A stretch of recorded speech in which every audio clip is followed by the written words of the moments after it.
Hi, everyone. My name is Kelsey Okenya, and I am one of the senior doulas at DC Birth Doulas. And I am here with Betsy Quilligan to talk a little bit about postpartum period and COVID-19.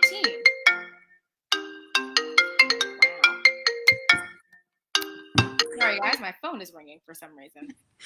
Because we just can't get this to go right the first time. Sorry, we're a little bit late. We had some technical difficulties getting this thing to go live and split screen. But first, talk a little bit about Betsy. She is a postpartum doula in the DC region. She's worked for Metropolitan Doulas for the last 4 years, serving dozens of families welcoming their newborns into their homes. Right now, she works directly with clients and she teaches a variety of new parent classes. So from here, I'm going to let Betsy take it away and start talking. Remember to add any comments or questions that you have in the little comment section on the side, and we'll get to them at the end of the chat. All right, take it away, Betsy. Thank you, Kelsey. I wanted to start first just by talking about what a postpartum doula is. A lot of times folks aren't familiar with that side of doula work. A lot of us know about birth doulas who are there to help assist you during labor and delivery and immediate postpartum period. A postpartum period is a postpartum doula is somebody who's there sometime during the first 3 months after the baby joins your family. And they help you typically in your home. They're there for the whole family. So it's a job to help nurture and assist and educate, provide resources for the whole family during that time, whatever that family looks like. So sometimes there are doulas who are there during the day and can help do parent education and do feedings and wash dishes and all that kind of stuff. We also have overnight doulas who can be there to help maximize the amount of sleep the parents are getting, to help with feedings and diapers and all those things at night, so that parents can get some really good sleep. So that's what a postpartum doula is, and we're there to fit whatever needs the family has. And so our job can look a million different ways. Sometimes it's a lot of logistical work. Sometimes it's a lot of parent education. We just try to fill in the gaps wherever we see a family needs some assistance. Metropolitan Doulas is the team of postpartum doulas that I work with. We have, I think it's about 40 postpartum doulas who are available across the week, throughout the day, overnight, whenever you need it. Between the team, we have tons of people who are available to help, even now. And we work really closely together so that we try to stay on top of professional development together so that we all have sort of similar backgrounds. Many of us are trained in breastfeeding. Most of us have special trainings in breastfeeding. And each of us also has special areas of interest where we focus, and we can help support each other as doulas across that. My interest in particular is postpartum mood and anxiety disorders, meaning postpartum depression, postpartum anxiety. So I try to support not just the families that I'm working with, but the other doulas who have families. If they have questions, they know they can call me to find out more information about that kind of thing. So we're a really cohesive team that works well together. We work throughout the DC area. And I think that's about it about Metropolitan Doulas. I wanted to talk also about what is different for postpartum families right now. Obviously, we're in a really stressful period for everyone, and there's a lot of different types of risk assessment that we're all doing as individuals and as families. And risk assessment is something that's always really difficult for families with new babies, to try to decide if families with parents who aren't vaccinated can come visit and things like that. And now with the threat of COVID-19, there's sort of a new level of questions around that. And so I wanted to assure people, first of all, that on the Metropolitan Doulas team, there's a number of steps that we're taking, all of us, to help keep our clients and ourselves safe. We can do virtual support. So right now we're offering phone and video support for a 15-minute minimum. Usually families would want a little bit more than 15 minutes. But to do a phone call or a video check-in to talk about how you trim a baby's toenails, or what sort of breastfeeding support someone might need, or to talk about what is typical in the color of baby poop. That's something we talk about a lot. So those kinds of virtual conferences are still totally available. The other thing is that we're still doing in-person support. Not all of the doulas are available to do that right now. Some of us who have young children, for instance, my kids had been sick in March, and so I'm benched for the time being while we make sure that our family is safe. But we still have doulas who are available for in-home support for daytime and nighttime. And when those doulas are working with families right now, they're all taking extra steps to keep themselves safe and to keep your family safe. And things like they shower right before they leave the house and change clothes. They don't stop on their way to your house. We don't stop and get gas or snacks on our way to your house. And then when we arrive in your home, we're very careful about taking care of safety protocol, washing our hands, not touching our face. And we're also trying to be really open to what each family is asking for. There are some families, because of their medical history, are asking for more stringent controls, mask wearing and coverings, things like that. And there are some families where that doesn't matter as much. And so we try, as we would anytime, to work with what families are asking for and to meet them where they are and make sure that they feel comfortable and safe with us in their homes. We're also trying to limit the number of doulas who are visiting each family. In months past, we've had families where they wanted someone during the day and during overnight. And so they might have a team of doulas, maybe a couple of different people who come overnight and somebody who comes routinely during the day. But right now we're trying to minimize the number of people who are coming to client homes. And so we're working really hard to make sure that families feel comfortable with the people who are there and that the number of people is as limited as possible. So those are the steps that we're taking as a Metropolitan Doulas team to keep ourselves and our clients safe. And the other thing I wanted to talk about today is sort of what's new for postpartum families right now. We teach a lot about what to expect in the postpartum period. And there's a lot to expect, a lot of wonderful things and a lot of wonderful body things that are new and exciting and changes for your baby. But now we're hearing a lot more questions about accessing support. So we're hearing questions about how can I access lactation support? How can I access food safely? A lot of times families have relied on either meal delivery services or grocery delivery services, and people are wondering if those things are safe and how they can manage all of that. And so we, as Metropolitan Doulas, are working really hard to keep our list of resources up to date and to know who is still working and in what capacity and how that may have changed. We work very closely with Metropolitan Breastfeeding, which is sort of our sister company that does lactation support. And they are still working and offering support for families in a variety of ways to meet their needs safely. And so we're trying to make sure that families can still access sort of those professional networks that support families during the transition with a new baby. The other thing that we're hearing a lot of questions about are accessing family support and social support right now, because it can feel really hard to leave. A lot of families don't feel that that's a safe option for their family. And they also don't want to invite people into their homes. And so we're looking for ways to make families feel supported in the way that feels safe. So right now, what that means is talking with families about what sort of social support is available online, peer support and sort of moms groups or new parent groups, and what those things are available. Also, we're looking for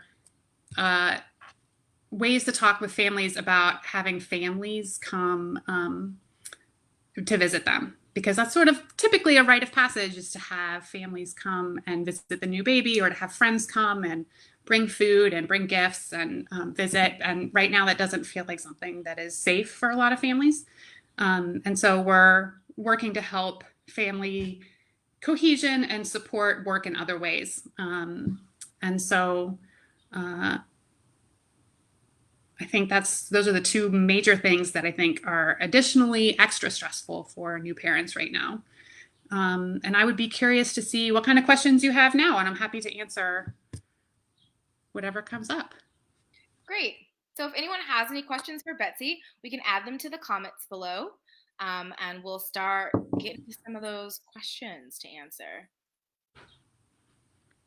I see. Oh, um, as I was discussing what postpartum doula support can look like, I noticed somebody added, don't forget lactation support and meal prep. That's always something that, especially during the day and at night, really, if we can do it quietly, that those are things that we like to do. Yeah, that's awesome. I see someone commented that they're definitely wanting one after number 3 for sure. Oh, yeah. Well, lots of times people think like, oh, I already had a baby. I know what I'm doing. I don't really need help this time. Um, and I would challenge that a little bit. I think it might be differently hard when you've done it before and your expectations are different, but Yeah. you can always use more help. And sometimes when doulas are there and there's older siblings, some of our time is spent with the older siblings. Right. So that's fun too. Cool. So we just got another question in asking about buying a baby scale in order to limit the time that they would need to go in to the doctor to get their baby measured in person. And what scales would you recommend if you recommend to get one? That is a great question. I have a lot of thoughts about this actually. I think so. For folks who haven't experienced this before, in the first couple weeks of the baby's life, there's a lot of attention paid to weight, like and number of diapers. Those are like the two big figures and metrics by which you know how the baby's doing. And so weighing the baby is usually a really big deal. And that's what counts for most of the pediatric appointments in the first couple weeks. But in order to limit the pediatric appointments, we're finding that families are wanting to access the scale on their own. So I would say there's a couple of options. Lactation support often includes scales and can include scale rentals. Cool. So like a medical grade pediatric real scale is going to be really expensive and isn't typically considered a necessary expense, and so your insurance may not cover it. But rental may be, and it may be a more affordable option. So metropolitan breastfeeding, other breastfeeding centers around the region can offer scales for rent. I know that when we've done it, we've dropped them off on your porch. So it's a contact-free delivery system. And I think the other thing is a lot of parents are, even before now, have been looking for like, how can I measure my baby at home? Right. And there's a couple of good options. I also think what you want and what's really important in the early days is accuracy. And so if you're going to choose a scale to have at home to really use instead of your pediatrician's office, to go for something that's well rated and highly accurate. Don't just use like your kitchen scale in a bowl. That's not going to do it. Yeah. That sounds like good tips. Hashtag pro tip. Hashtag pro tip. Let's see, what other questions do we have?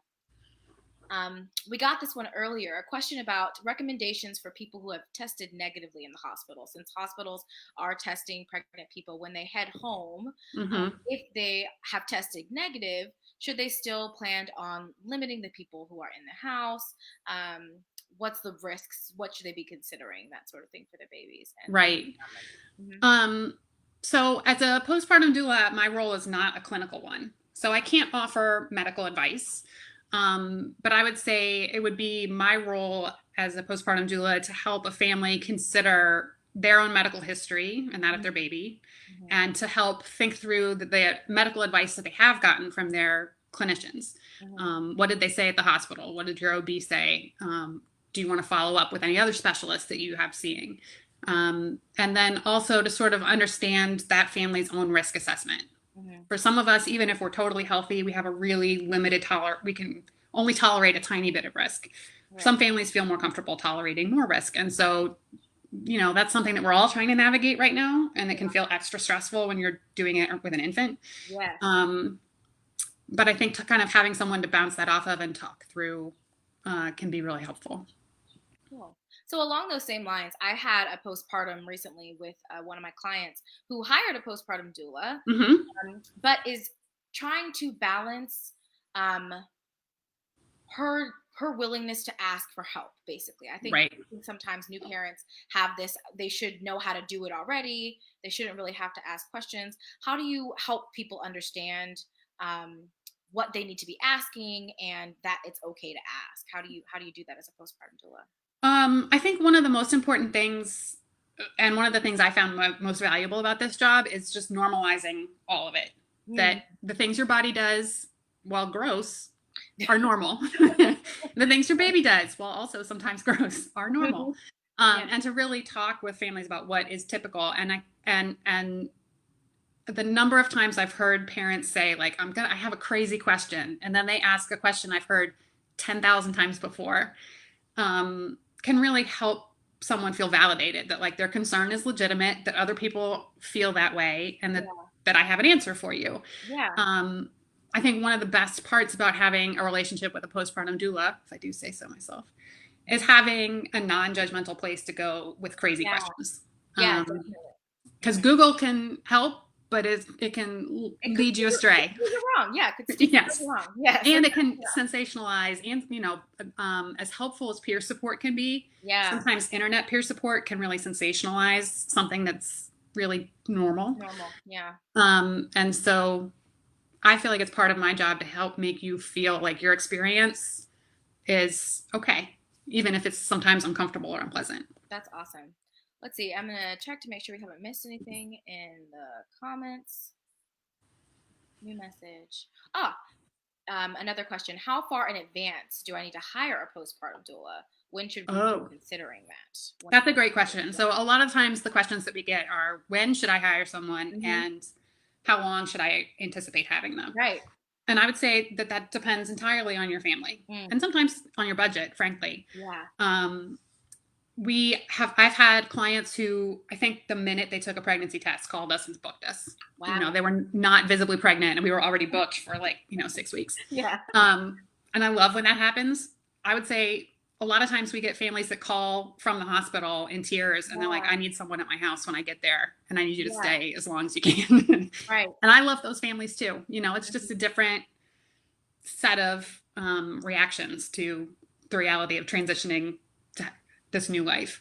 Yeah. And we try to be really flexible in terms of how long we're there, and we try to pace our support based on what the client family is saying they need. Yeah. Sometimes folks are like, I just need somebody that first week to help me get over that initial bump. Yeah. And to get settled at home, and then I'm fine. And that's great. And sometimes we've had people, our specialty, what we're trained in, is in the fourth trimester, or that first 3 months of newbornness. Mm-hmm. But we've had clients who after 6 months are still like, I'm not really ready to do this without you. Yeah. And we're happy to help support those families too. I think our goal is to always help support you to a place where you feel like you don't need us anymore. Mm-hmm. And that's always a little bit bittersweet, sort of like a graduation, as we shall, I like it. carry you across the line into parenthood, and then you're fine. Yeah. Okay. Well, we have one other one. What are the 3 top items you suggest a birthing person should have in their home aid recovery? Oh, great questions. Yeah. I think what I teach in the classes that I offer is that the most important thing, I think, is that you take an empty bag to the hospital, because all of the sort of physical need things that you will have for your recovery will be made available by the hospital. And all of those things you can take with you, any open packages you can take with you when you leave. For example, a peri bottle for cleaning yourself after you use the bathroom. Yeah. Or a sitz bath to help with swelling and stitch recovery. Yeah. All that sort of the dermaplast sprays and all that stuff is at the hospital. For things when you get home, I think absorbent cloths are the number one thing that I think are really important, because it's a very moist time in the first week after a baby's born. Yeah. Your body, the baby's body, it's a fluid situation, literally. And so having absorbent cloths is the number one thing I think that is important. Cool. Okay, we have some other ones.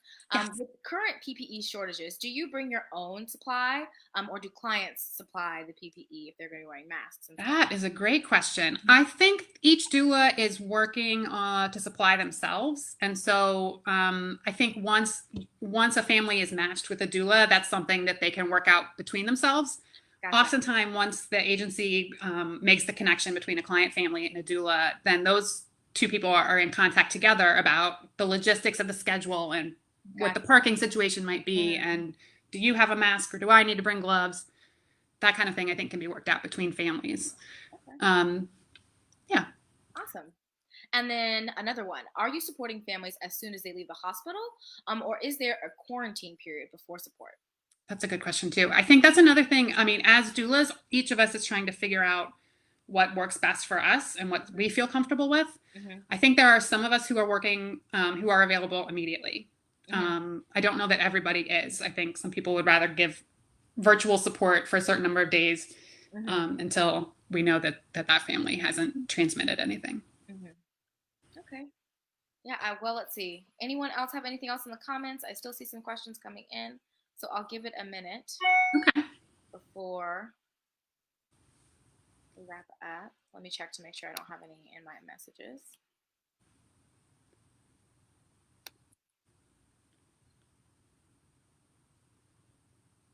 I don't see any that we missed. Okay, well, if we have no other questions, I'll give it another second before we call it. Thank you for hosting this, Kelsey. Yeah, thank you so much for coming. I It's love all the awesome. knowledge. It's really great to get some good advice about postpartum period. I always love listening to postpartum doulas. As a birth doula, I'm just kind of like, okay, love you guys. You did awesome. And I love the fact that you guys are there to be able to help pick up support afterwards. I think that it's Yeah. amazing, and I'm really grateful for all the work that you're doing right now. Well, same to you. I'm glad that someone and not me can be there to support during birth. I hear that. All right. Well, thank you everybody for logging in and asking some great questions.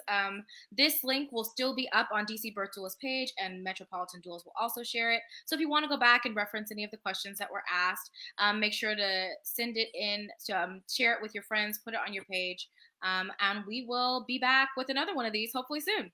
All right. Bye, everybody. Thanks, Kelsey. Bye. Bye.